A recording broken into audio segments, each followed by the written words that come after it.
The Red-Headed League. I had called upon my friend Mr. Sherlock Holmes one day in the autumn of last year, and found him in deep conversation with a very stout, florid-faced, elderly gentleman with fiery red hair. With an apology for my intrusion, I was about to withdraw when Holmes pulled me abruptly into the room and closed the door behind me. "You could not possibly have come at a better time, my dear Watson," he said cordially. "I was afraid that you were engaged." "So I am. Very much so." "Then I can wait in the next room." "Not at all. This gentleman, Mr. Wilson, has been my partner and helper in many of my most successful cases, and I have no doubt that he will be of the utmost use to me in yours also."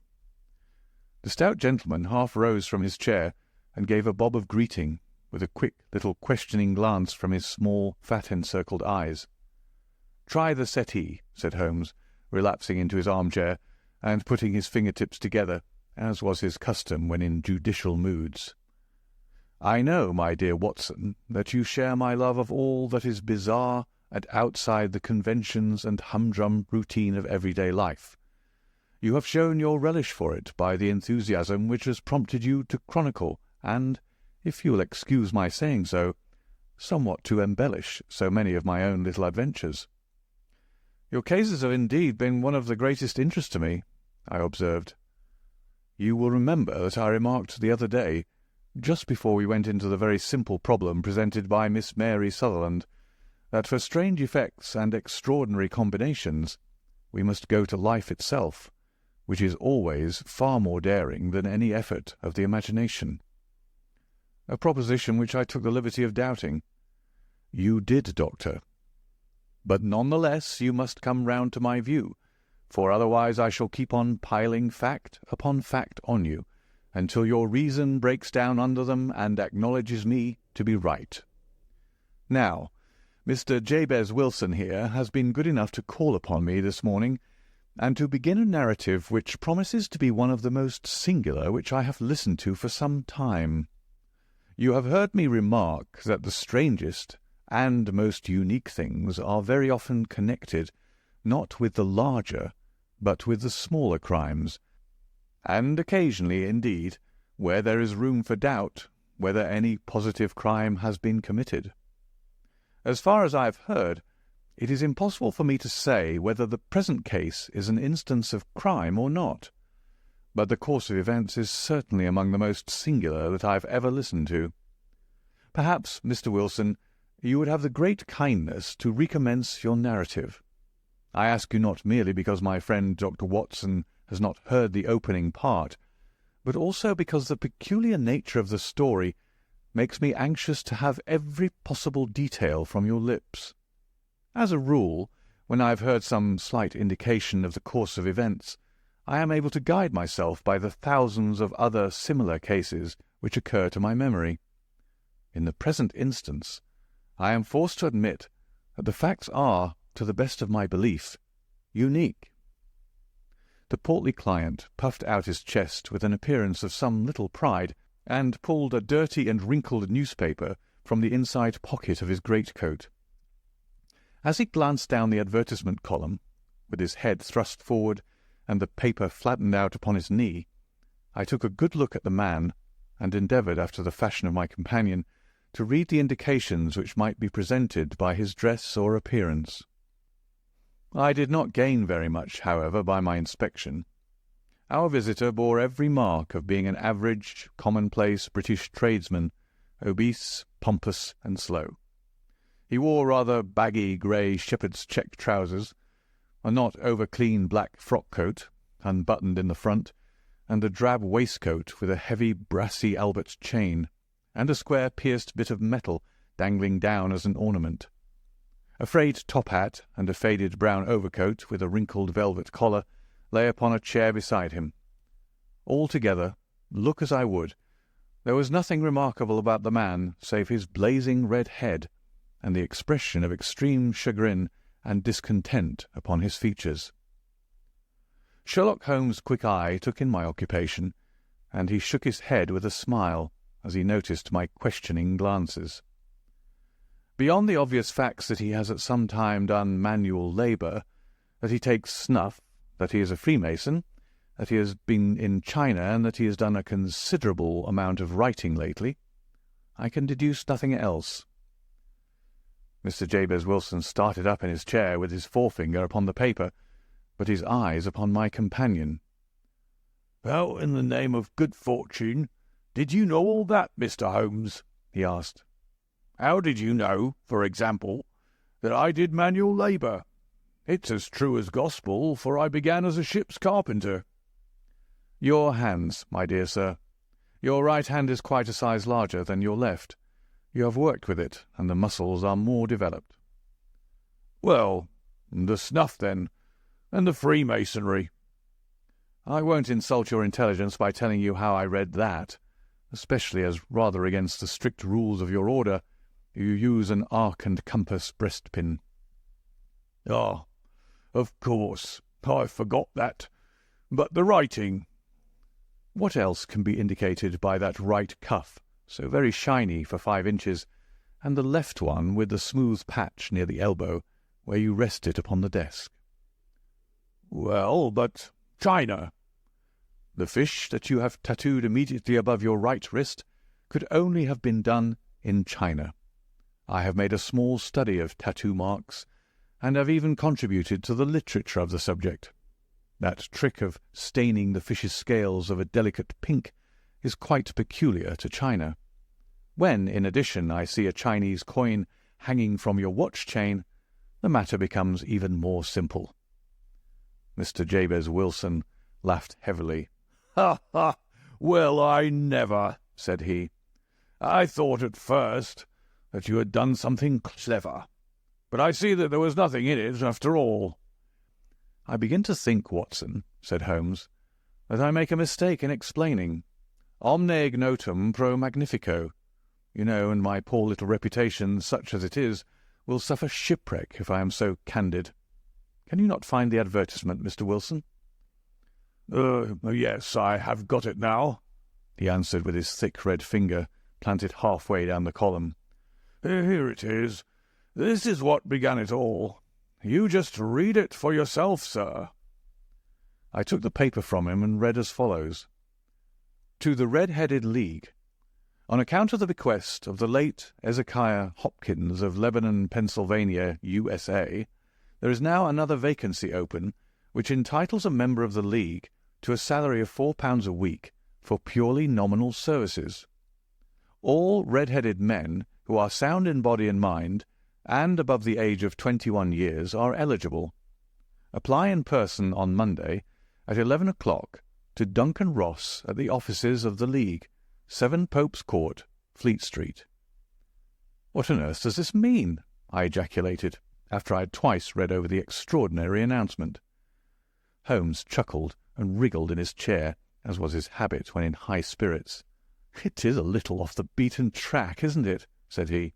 "And now, Mr. Wilson, off you go at scratch and tell us all about yourself, your household, and the effect which this advertisement had upon your fortunes.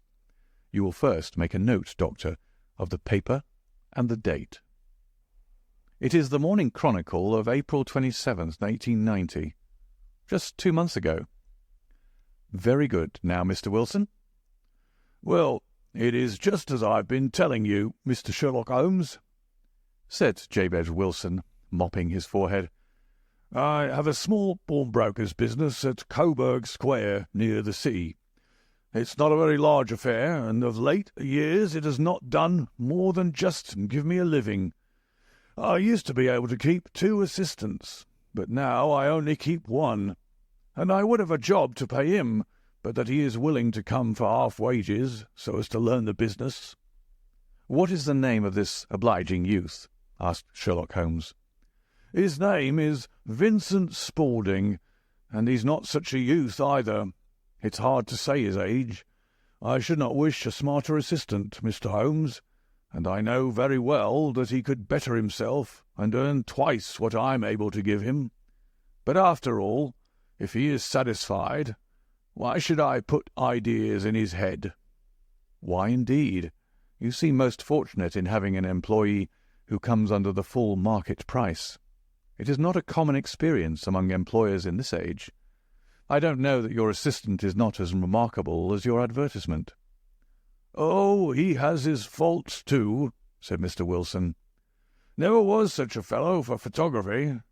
Snapping away with a camera when he ought to be improving his mind, and then diving down into the cellar like a rabbit into its hole to develop his pictures. That is his main fault. But on the whole he's a good worker. There's no vice in him." "He is still with you, I presume?" "Yes, sir. He and a girl of 14 who does a bit of simple cooking and keeps the place clean.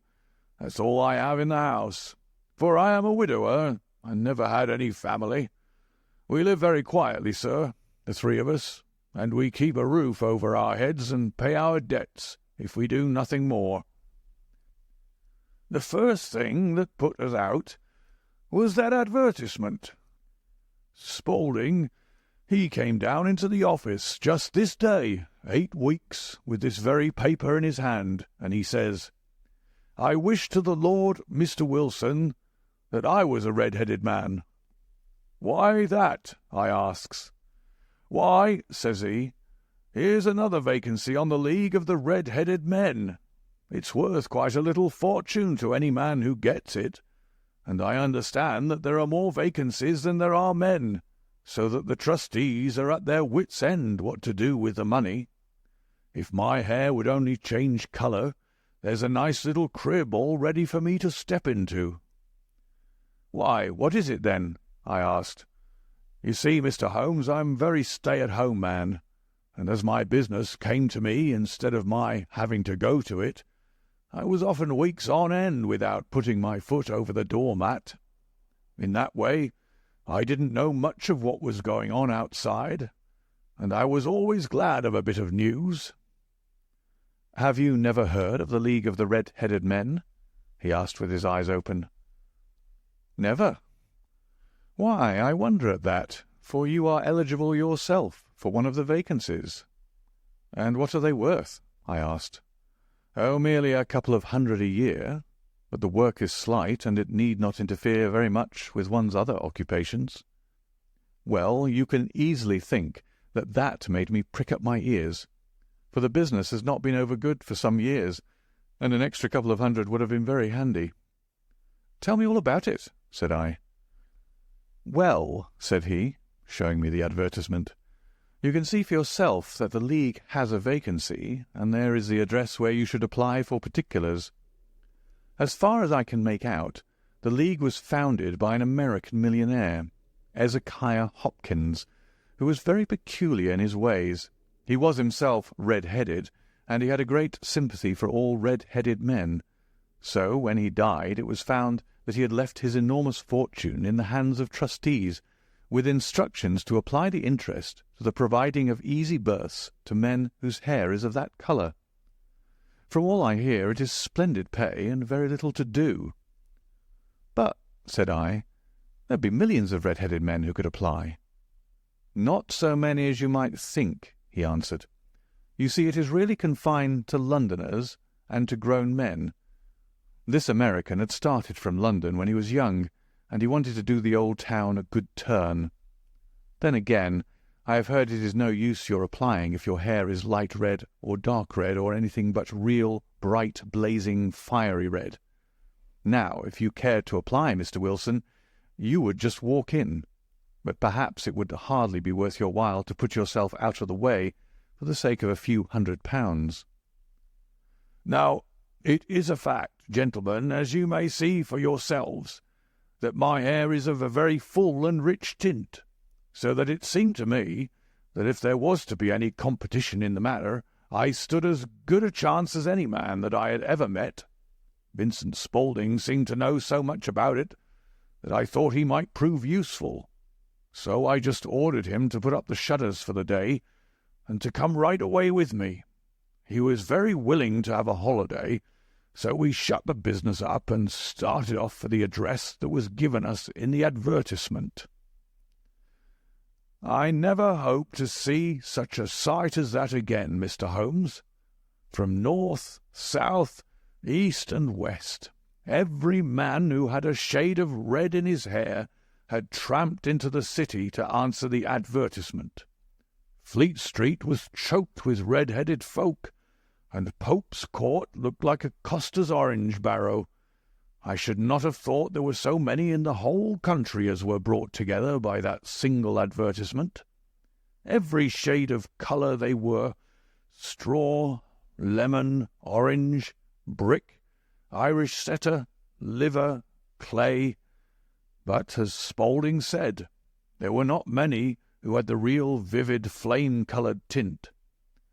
When I saw how many were waiting, I would have given it up in despair, but Spaulding would not hear of it. How he did it I could not imagine, but he pushed and pulled and butted until he got me through the crowd and right up to the steps which led to the office. There was a double stream upon the stair, some going up in hope, and some coming back dejected. But we wedged in as well as we could, and soon found ourselves in the office. "Your experience has been a most entertaining one," remarked Holmes as his client paused and refreshed his memory with a huge pinch of snuff. "Pray, continue your very interesting statement." There was nothing in the office but a couple of wooden chairs and a deal table, behind which sat a small man with a head that was even redder than mine. He said a few words to each candidate as he came up, and then he always managed to find some fault in them which would disqualify them. Getting a vacancy did not seem to be such a very easy matter after all.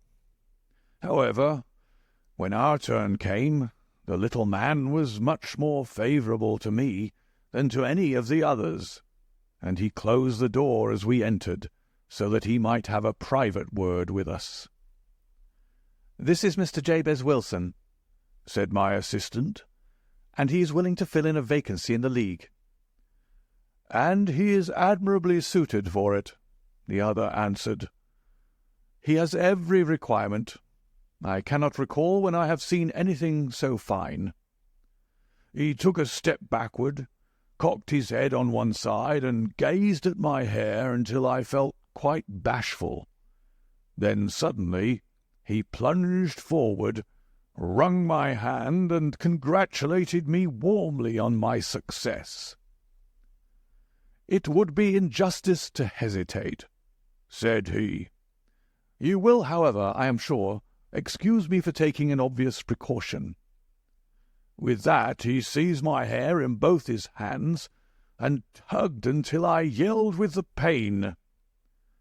"There is water in your eyes," said he as he released me.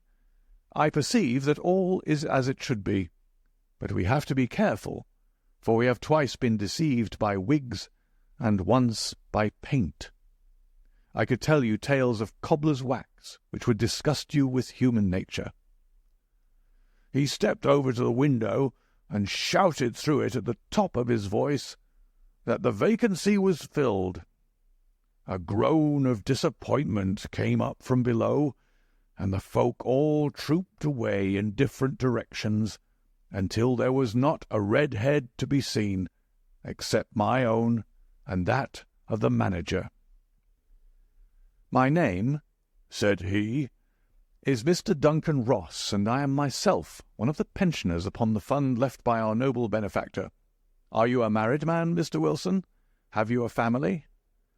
I answered that I had not. His face fell immediately.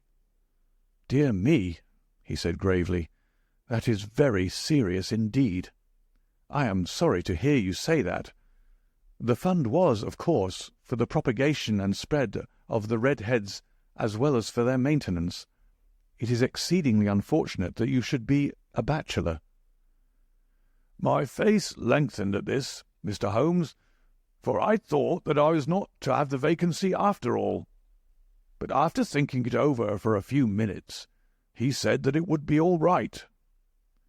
"In the case of another," said he, "the objection might be fatal, but we must stretch a point in favour of a man with such a head of hair as yours.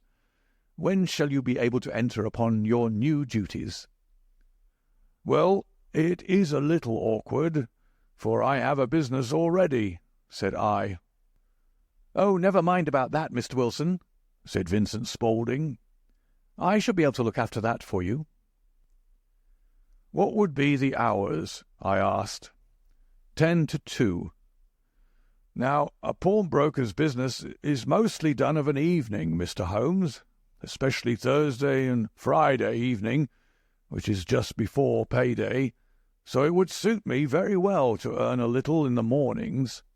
Besides, I knew that my assistant was a good man, and that he would see to anything that turned up." "That would suit me very well," said I. "And the pay?" "Is £4 a week." "And the work?" "Is purely nominal." "What do you call purely nominal?" "Well, you have to be in the office, or at least in the building, the whole time. If you leave, you forfeit your whole position forever. The will is very clear upon that point. You don't comply with the conditions if you budge from the office during that time." "It's only 4 hours a day, and I should not think of leaving," said I. "No excuse will avail," said Mr. Duncan Ross. "Neither sickness nor business nor anything else. There you must stay, or you lose your billet." "And the work?"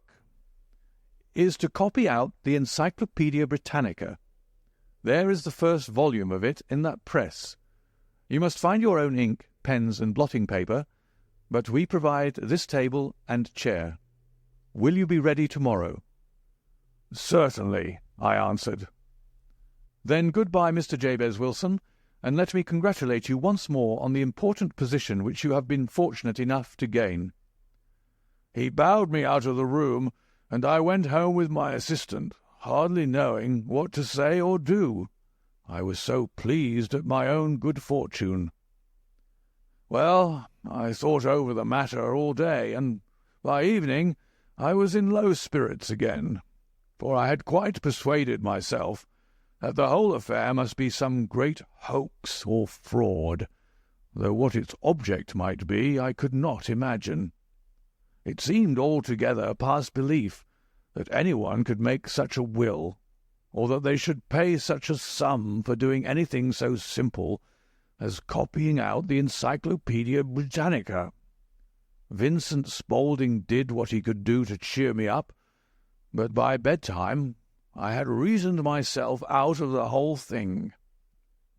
However, in the morning I determined to have a look at it anyhow, so I bought a penny bottle of ink, and with a quill pen and 7 sheets of foolscap paper, I started off for Pope's Court. Well, to my surprise and delight, everything was as right as possible. The table was set out ready for me, and Mr. Duncan Ross was there to see that I got fairly to work.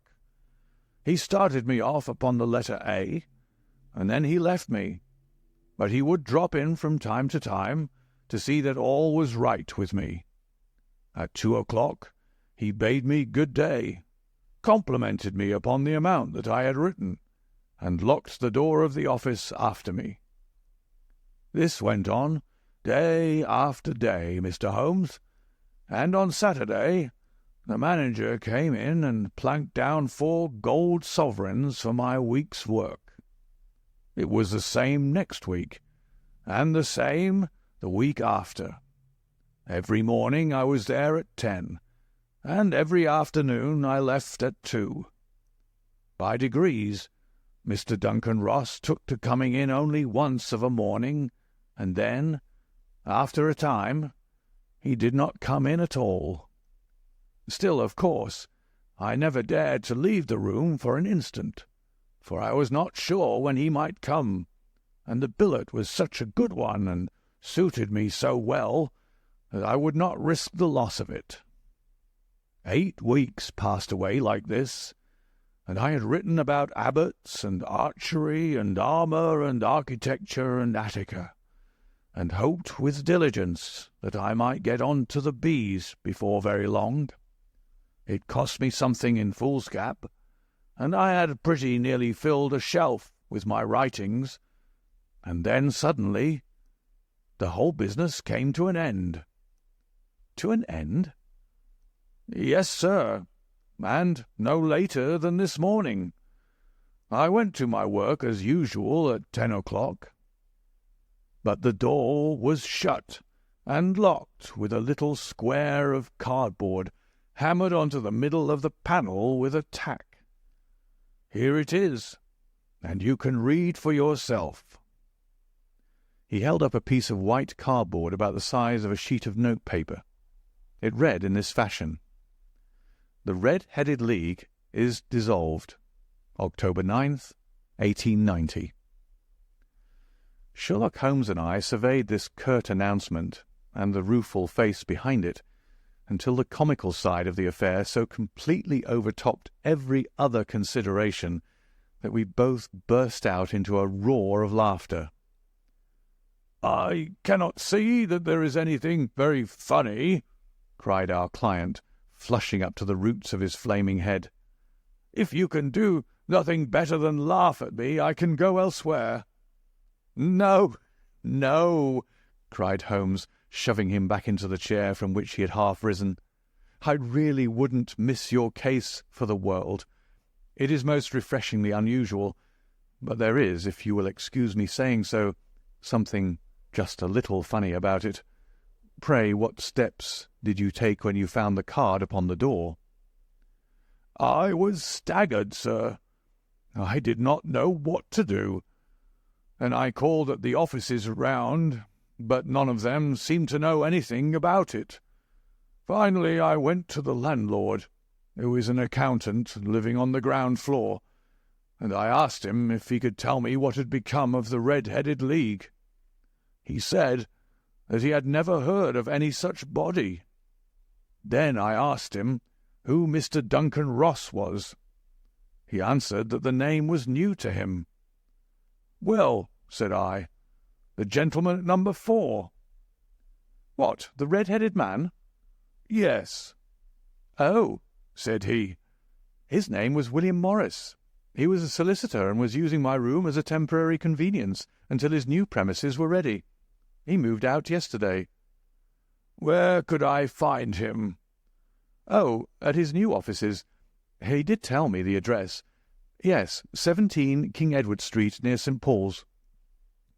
I started off, Mr. Holmes, but when I got to that address, it was a manufactory of artificial kneecaps, and no one in it had ever heard of either Mr. William Morris or Mr. Duncan Ross. "And what did you do then?" asked Holmes. "I went home to Saxe Coburg Square, and I took the advice of my assistant, but he could not help me in any way. He could only say that if I waited, I should hear by post. But that was not quite good enough, Mr. Holmes. I did not wish to lose such a place without a struggle. So, as I had heard that you were good enough to give advice to poor folk who were in need of it, I came right away to you." "And you did very wisely," said Holmes. "Your case is an exceedingly remarkable one, and I shall be happy to look into it. From what you have told me, I think that it is possible that graver issues hang from it than might at first sight appear." "Grave enough," said Mr. Jabez Wilson. "Why, I have lost £4 a week." "As far as you are personally concerned," remarked Holmes, "I do not see that you have any grievance against this extraordinary league. On the contrary, you are, as I understand, richer by some £30, to say nothing of the minute knowledge which you have gained on every subject which comes under the letter A. You have lost nothing by them." "No, sir, but I want to find out about them, and who they are, and what their object was in playing this prank, if it was a prank, upon me. It was a pretty expensive joke for them, for it cost them £32. "We shall endeavour to clear up these points for you. And first, 1 or 2 questions, Mr. Wilson. This assistant of yours who first called your attention to the advertisement, How long had he been with you?" "Oh, about a month then." "How did he come?" "In answer to an advertisement." "Was he the only applicant?" "No, I had a dozen." "Why did you pick him?" "Because he was handy and would come cheap." "At half wages, in fact?" "Yes." "What is he like, this Vincent Spaulding?" "Small, stout-built, very quick in his ways, no hair on his face, though he's not short of 30, has a white splash of acid upon his forehead." Holmes sat up in his chair in considerable excitement.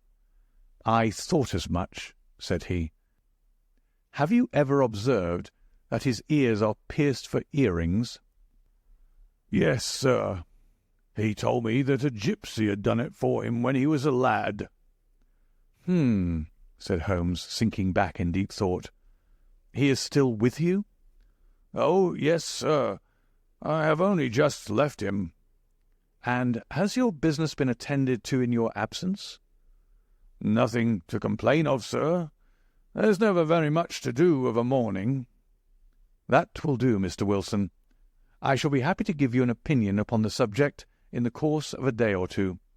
Today is Saturday, and I hope that by Monday we may come to a conclusion." "Well, Watson," said Holmes when our visitor had left us, "what do you make of it all?" "I make nothing of it," I answered frankly. "It is a most mysterious business." "As a rule," said Holmes, "the more bizarre a thing is, the less mysterious it proves to be. It is your commonplace, featureless crimes which are really puzzling, just as a commonplace face is the most difficult to identify. But I must be prompt over this matter." "What are you going to do, then?" I asked. "To smoke," he answered. "It is quite a three-pipe problem, and I beg that you won't speak to me for 50 minutes. He curled himself up in his chair with his thin knees drawn up to his hawk-like nose, and there he sat, with his eyes closed and his black clay pipe thrusting out like the bill of some strange bird. I had come to the conclusion that he had dropped asleep, and indeed was nodding myself, when he suddenly sprang out of his chair with the gesture of a man who has made up his mind and put his pipe down upon the mantelpiece. "Sarasate plays at the St. James's Hall this afternoon," he remarked. "What do you think, Watson? Could your patient spare you for a few hours?" "I have nothing to do today. My practice is never very absorbing." "Then put on your hat and come. I am going through the city first, and we can have some lunch on the way. I observe that there is a good deal of German music on the programme, which is rather more to my taste than Italian or French. It is introspective, and I want to introspect. Come along." We travelled by the Underground as far as Aldersgate, and a short walk took us to the Saxe-Coburg Square, the scene of the singular story which we had listened to in the morning. It was a poky, little, shabby, genteel place, where 4 lines of dingy, 2-storied brick houses looked out into a small, railed-in enclosure, where a lawn of weedy grass and a few clumps of faded laurel bushes made a hard fight against a smoke-laden and uncongenial atmosphere.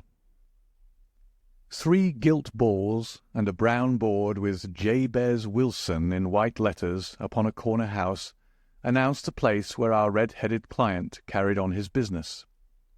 Sherlock Holmes stopped in front of it with his head on one side and looked it all over with his eyes shining brightly between puckered lids. Then he walked slowly up the street and then down again to the corner, still looking keenly at the houses.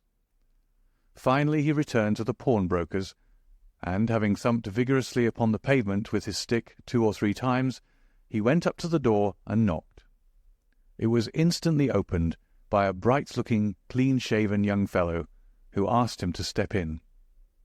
"Thank you," said Holmes. "I only wish to ask you how you would go from here to the Strand." "Third right and 4th left," answered the assistant promptly, closing the door. "Smart fellow, that," observed Holmes as we walked away. "He is, in my judgment, the 4th smartest man in London, and for daring I am not sure that he has not a claim to be 3rd. I've known something of him before." "Evidently," said I. "Mr. Wilson's assistant counts for a good deal in the mystery of the Red-Headed League. I'm sure that you inquired your way merely in order that you might see him." "Not him." "What then?" "The knees of his trousers." "And what did you see?" "What I expected to see." "Why did you beat the pavement?" "My dear doctor, this is a time for observation, not for talk. We are spies in an enemy's country. We know something of Saxe-Coburg Square. Let us now explore the parts which lie behind it." The road in which we found ourselves as we turned round the corner from the retired Saxe-Coburg Square presented as great a contrast to it as the front of a picture does to the back. It was one of the main arteries which conveyed the traffic of the city to the north and west. The roadway was blocked with the immense stream of commerce flowing in a double tide inward and outward, while the footpaths were black with the hurrying swarm of pedestrians. It was difficult to realize, as we looked at the line of fine shops and stately business premises, that they really abutted on the other side upon the faded and stagnant square which we had just quitted. "Let me see," said Holmes, standing at the corner and glancing along the line. "I should like just to remember the order of the houses here. It is a hobby of mine to have an exact knowledge of London. There is Mortimer's, the tobacconist, the little newspaper shop, the Coburg branch of the City and Suburban Bank, the Vegetarian Restaurant, and Macfarlane's carriage-building depot. That carries us right on to the other block. And now, Doctor, we've done our work, so it's time we had some play. A sandwich and a cup of coffee, and then off to Violin Land, where all is sweetness and delicacy and harmony, and there are no red-headed clients to vex us with their conundrums." My friend was an enthusiastic musician, being himself not only a very capable performer, but a composer of no ordinary merit. All the afternoon he sat in the stalls, wrapped in the most perfect happiness, gently waving his long thin fingers in time to the music, while his gently smiling face and his languid, dreamy eyes were as unlike those of Holmes the sleuth-hound, Holmes the relentless, keen-witted, ready-handed criminal agent, as it was possible to conceive. In his singular character, the dual nature alternately asserted itself, and his extreme exactness and astuteness represented, as I have often thought, the reaction against the poetic and contemplative mood which occasionally predominated in him. The swing of his nature took him from extreme languor to devouring energy, and, as I knew well, he was never so truly formidable as when, for days on end, he had been lounging in his armchair amid his improvisations and his black-letter editions. Then it was that the lust of the chase would suddenly come upon him, and that his brilliant reasoning power would rise to the level of intuition, until those who were unacquainted with his methods would look askance at him as on a man whose knowledge was not that of other mortals. When I saw him that afternoon so enwrapped in the music at St. James's Hall, I felt that an evil time might be coming upon those whom he had set himself to hunt down. "You want to go home, no doubt, Doctor," he remarked as we emerged. "Yes, it would be as well. And I have some business to do which will take some hours. This business at Coburg Square is serious." "Why serious?" "A considerable crime is in contemplation. I have every reason to believe that we shall be in time to stop it. But today being Saturday rather complicates matters. I shall want your help tonight." "At what time?" 10 will be early enough. I shall be at Baker Street at 10. "Very well. And I say, Doctor, there may be some little danger, so kindly put your army revolver in your pocket." He waved his hand, turned on his heel, and disappeared in an instant among the crowd. I trust that I am not more dense than my neighbours, but I was always oppressed with a sense of my own stupidity in my dealings with Sherlock Holmes. Here I had heard what he had heard. I had seen what he had seen. And yet from his words it was evident that he saw clearly not only what had happened, but what was about to happen, while to me the whole business was still confused and grotesque. As I drove home to my house in Kensington, I thought over it all, from the extraordinary story of the red-headed copier of the Encyclopaedia down to the visit to Saxe-Coburg Square, and the ominous words with which he had parted from me. What was this nocturnal expedition, and why should I go armed? Where were we going, and what were we to do? I had the hint from Holmes that this smooth-faced pawnbroker's assistant was a formidable man, a man who might play a deep game. I tried to puzzle it out, but gave it up in despair, and set the matter aside until night should bring an explanation. It was 9:15 when I started from home and made my way across the park and so through Oxford Street to Baker Street. 2 hansoms were standing at the door, and as I entered the passage I heard the sound of voices from above. On entering his room, I found Holmes in an animated conversation with 2 men, one of whom I recognized as Peter Jones, the official police agent, while the other was a long, thin, sad-faced man with a very shiny hat and oppressively respectable frock-coat. "Ha! Our party is complete," said Holmes, buttoning up his pea-jacket and taking his heavy hunting crop from the rack. "Watson, I think you know Mr. Jones of Scotland Yard. Let me introduce you to Mr. Merryweather, who is to be our companion in tonight's adventure." "We are hunting in couples again, Doctor, you see," said Jones in his consequential way. "Our friend here is a wonderful man for starting a chase. All he wants is an old dog to help him to do the running down." "I hope a wild goose may not prove to be the end of our chase," observed Mr. Merryweather gloomily. "You may place considerable confidence in Mr. Holmes, sir," said the police agent loftily. "He has his own little methods, which are, if you won't mind my saying so, just a little too theoretical and fantastic. But he has the makings of a detective in him. It is not too much to say that once or twice, as in that business of the Sholto murder and the Agra treasure, he has been more nearly correct than the official force." "Oh, if you say so, Mr. Jones, it is all right," said the stranger with deference.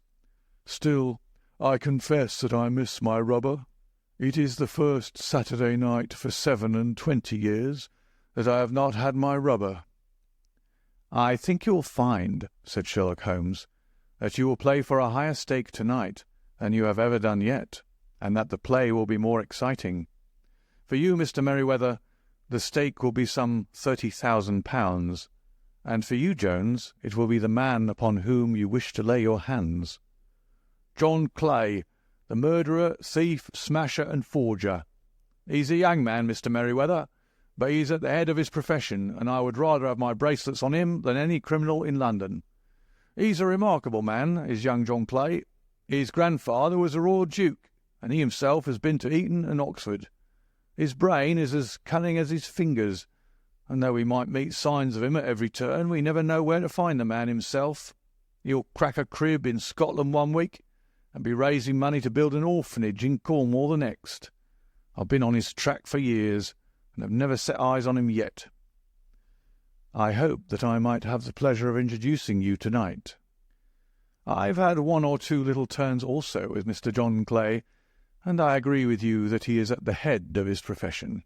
It is past 10, however, and quite time that we started. If you 2 will take the first hansom, Watson and I will follow in the second." Sherlock Holmes was not very communicative during the long drive, and lay back in the cab humming the tunes which he had heard in the afternoon. We rattled through an endless labyrinth of gaslit streets until we emerged into Farrington Street. "We are close there now," my friend remarked. "This fellow Merryweather is a bank director, and personally interested in the matter. I thought it as well to have Jones with us also. He's not a bad fellow, though an absolute imbecile in his profession. He has one positive virtue. He's as brave as a bulldog, and as tenacious as a lobster if he gets his claws upon anyone. Here we are, and they are waiting for us." We had reached the same crowded thoroughfare in which we had found ourselves in the morning. Our cabs were dismissed, and following the guidance of Mr. Merryweather, we passed down a narrow passage and through a side door which he opened for us.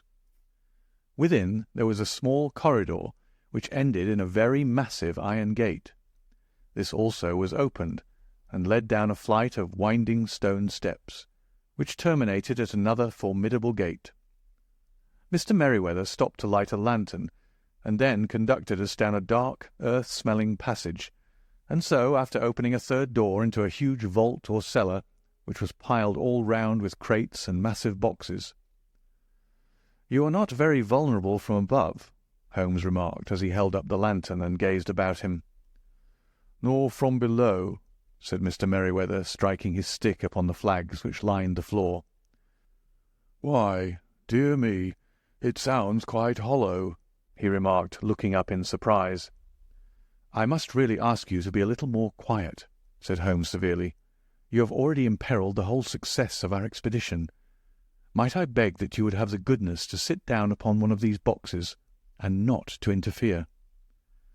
The solemn Mr. Merryweather perched himself upon a crate, with a very injured expression upon his face, while Holmes fell upon his knees upon the floor, and with a lantern and a magnifying lens began to examine minutely the cracks between the stones. A few seconds sufficed to satisfy him, for he sprang to his feet again and put his glass in his pocket. "We have at least an hour before us," he remarked, "for they can hardly take any steps until the good pawnbroker is safely in bed. Then they will not lose a minute, for the sooner they do their work, the longer time they will have for their escape. We are at present, Doctor, as no doubt you have divined, in the cellar of the City branch of one of the principal London banks. Mr. Merryweather is the chairman of directors, and he will explain to you that there are reasons why the more daring criminals of London should take a considerable interest in this cellar at present." "It is our French gold," whispered the director. "We have had several warnings that an attempt might be made upon it." "Your French gold?" "Yes. We had occasion some months ago to strengthen our resources, and borrowed for that purpose 30,000 Napoleons from the Bank of France. It has become known that we have never had occasion to unpack the money, and that it is still lying in our cellar. The crate upon which I sit contains 2,000 Napoleons packed between layers of lead foil. Our reserve of bullion is much larger at present, and is usually kept in a single branch office, and the directors have had misgivings upon the subject." "Which were very well justified," observed Holmes. "And now it is time that we arranged our little plans. I expect that within an hour matters will come to a head. In the meantime, Mr. Merryweather, we must put that screen over that dark lantern." "And sit in the dark?" "I am afraid so. I had brought a pack of cards in my pocket, and I thought that as we were a partie carrée, you might have your rubber after all. But I see that the enemy's preparations have gone so far that we cannot risk the presence of a light. And first of all, we must choose our positions. These are daring men, and though we shall take them at a disadvantage, they may do us some harm unless we are careful. I shall stand behind this crate, and do you conceal yourselves behind those. Then, when I flash a light upon them, close in swiftly. If they fire, Watson, have no compunction about shooting them down."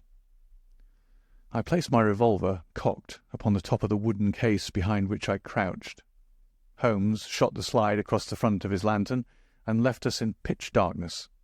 Such an absolute darkness as I had never before experienced. The smell of hot metal remained to assure us that the light was still there, ready to flash out at a moment's notice. To me, with my nerves worked up to a pitch of expectancy, there was something depressing and subduing in the sudden gloom, and in the cold, dank air of the vault. "They have but one retreat," whispered Holmes. "That is back through the house into Saxe-Coburg Square. I hope that you have done what I asked you, Jones." "I have an inspector and 2 officers waiting at the front door." "Then we have stopped all the holes, and now we must be silent and wait." What a time it seemed! From comparing notes afterwards, it was but an hour and a quarter. yet it appeared to me that the night must have almost gone and the dawn be breaking above us. My limbs were weary and stiff, for I feared to change my position. Yet my nerves were worked up to the highest pitch of tension, and my hearing was so acute that I could hear the gentle breathing of my companions, but I could distinguish the deeper, heavier in-breath of the bulky Jones from the thin, sighing note of the bank director. From my position, I could look over the case in the direction of the floor. Suddenly, my eyes caught the glint of a light. At first it was but a lurid spark upon the stone pavement. Then it lengthened out until it became a yellow line, and then, without any warning or sound, a gash seemed to open, and a hand appeared, a white, almost womanly hand, which felt about in the centre of the little area of the light. For a minute or more the hand, with its writhing fingers, protruded out of the floor. Then it was withdrawn as suddenly as it appeared, and all was dark again, save the single lurid spark which marked a chink between the stones. Its disappearance, however, was but momentary. With a rending, tearing sound, one of the broad white stones turned over upon its side and left a square, gaping hole through which streamed the light of a lantern.